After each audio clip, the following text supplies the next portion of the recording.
साल टिकटॉक पर एक वीडियो खूब वायरल हो गया। वैसे तो भारत में बैन हो गया है, लेकिन विदेश में अभी भी लोग खूब इस्तेमाल करते हैं टिकटॉक का। उस वायरल वीडियो में फ्लाइट अटेंडेंट रह चुकी एक लड़की ये समझा रही है कि अगर कोई उड़ते जहाज में मर जाए तब क्या होगा। क्या आप जानते हैं कि जब हवाई जहाज बादलों के बीचों बीच हो और किसी कारणवश किसी की मौत हो जाए तब क्या होता है? क्या इमरजेंसी लैंडिंग होती है या कोई डॉक्टर आते हैं?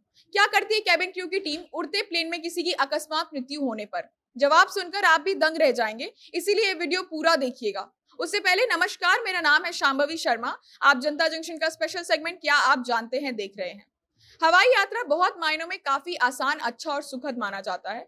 आप कई दिनों की यात्रा चंद घंटों में हवाई जहाज से तय कर लेते हैं।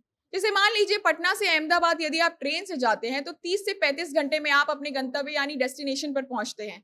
लेकिन वहीं अगर आप हवाई जहाज से जाते हैं तो 2 से ढाई घंटे में आप पटना से अहमदाबाद आराम से पहुंच जाएंगे, जिस कारण आपका समय बचता है, आपकी थकावट ना के बराबर होती है और नौकरी पेशे लोगों की तो छुट्टी भी बचती है। मगर जहां एक तरफ हवाई जहाज आपको सुविधा देता है, वहीं उसमें यात्रा करने वक्त कुछ ऐसी चीजें हैं जो आपको परेशानी की तरह झेलनी भी पड़ती हैं। जैसे अगर आप ट्रेन से यात्रा कर रहे हैं तो आप अपना मोबाइल फोन कभी भी इस्तेमाल कर सकते हैं, लेकिन वही अगर आप हवाई जहाज से यात्रा कर रहे हैं तो आपकी पूरी यात्रा के दौरान आपको अपना मोबाइल फोन बंद रखना पड़ता है। फ्लाइट मोड पर भी आप किसी को कॉल नहीं कर सकते हैं, ना आपको कोई कॉल कर सकता है, फिर चाहे कितनी भी अर्जेंसी या इमरजेंसी का माहौल हो। इसी बीच फ्लाइट अटेंडेंट का ये वीडियो आपकी आंखें खोल देगा। एक ऐसे समय में जहां कभी भी कुछ भी हो सकता है, कोई भी अपनी जान कभी भी गंवा देता है, वहीं अगर सोचिए कि फ्लाइट पर ऐसी कोई दुर्घटना हो गई, फिर क्या होगा। वीडियो में विस्तार से शीना मारी ने बताया है कि मृत्यु होने पर क्या होता है फ्लाइट में। तो प्लेन की कैबिन क्रू की टीम को हर परिस्थिति को संभालने की ट्रेनिंग दी जाती है, जो वाकई में स्पेशल होती है और वो एयरलाइंस के द्वारा दी जाती है। हर एयरलाइंस के कुछ नियम अलग अलग होते हैं, लेकिन कुछ चीजें ऐसी होती है जो मिला जुला कर हर एयरलाइन पर एक समान होती है। अब मान लीजिए कि फ्लाइट में किसी को अचानक दिल का दौरा पड़ गया, तो कैबिन क्रू उन्हें तुरंत सीपीआर देना शुरू करती है, जो एक मेडिकल इमरजेंसी टेक्निक है जिससे किसी की जान बचाई जा सकती है अगर उस व्यक्ति की सांस ना आ रही हो या दिल की धड़कन रुक जाए। आपने फिल्मों में ऐसा देखा होगा कि एयर होस्टेस किसी इमरजेंसी में फ्लाइट पर अनाउंस करके ये पूछती हैं कि क्या फ्लाइट पर कोई डॉक्टर या मेडिकल एक्सपर्ट है। दरअसल ऐसा असल जिंदगी में भी होता है, क्योंकि एक सीमित रूप से ही कैबिन क्रू की टीम को बताया जाता है कि वो कैसे किसी को मेडिकल सपोर्ट दे सके। फिर यदि 30 मिनट तक शरीर में कोई हलचल ना हो, पल्स चेक करने पर पल्स ना चल रहे हो, दिल भी धड़कना रुक जाए, तो फिर बिना शोरगुल के फ्लाइट अटेंडेंट प्लेन चलाने वाले पायलट को यात्री के मृत होने की सूचना आराम से दे देती हैं। वीडियो के माध्यम से शीना कहती हैं कि जो बात उन्हें सबसे ज्यादा डराती है वो ये है कि अगर कोई फ्लाइट पर मर गया तो उन्हें उस व्यक्ति को उसी सीट पर वापस बिठाना पड़ता है।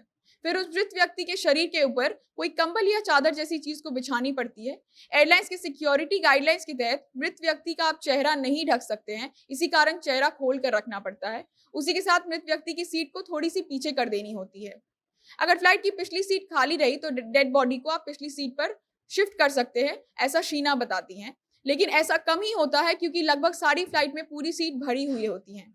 हालांकि अगर सामने से कोई पैसेंजर पूछे कि उनके बगल का व्यक्ति मर गया है यानी कि मृत है, तो फ्लाइट अटेंडेंट को यह अनुमति नहीं है कि वो किसी अन्य पैसेंजर को किसी की मृत्यु होने की पुष्टि करें, क्योंकि इससे बाकी यात्रियों के बीच पैनिक और डर का माहौल पैदा हो जाता है, जो बहुत ही असुविधाजनक हो जाता है बाद में। इसी के साथ एयरलाइंस को यह भी निर्देश दिया जाता है कि वो डेड बॉडी को टच ना करें।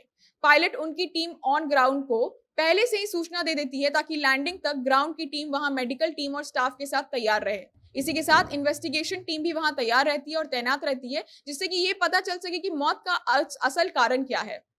कुछ फ्लाइट अटेंडेंट उस डेड बॉडी को सिक्योर्ड रखने की जिम्मेदारी लेती हैं ताकि वहां का क्राइम सीन हो या फिर कैसा भी सीन हो, उसमें कोई भी तरीके का बदलाव ना हो।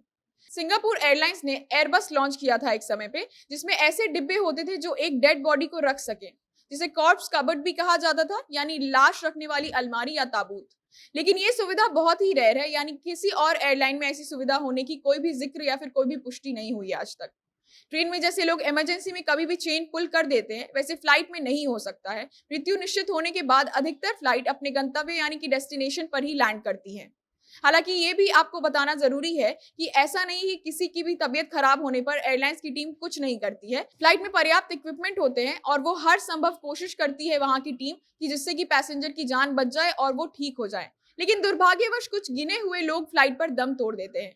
IATA ने इन परिस्थितियों के लिए कुछ गाइडलाइंस बनाई हैं और वो हर एयरलाइन को बांटी गई हैं। वीडियो सभी लोगों के साथ साझा करना ना भूलें।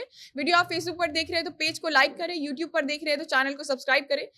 कैमरा विशाल संभाल रहे थे, आप जनता जंक्शन देख रहे थे। बहुत बहुत धन्यवाद।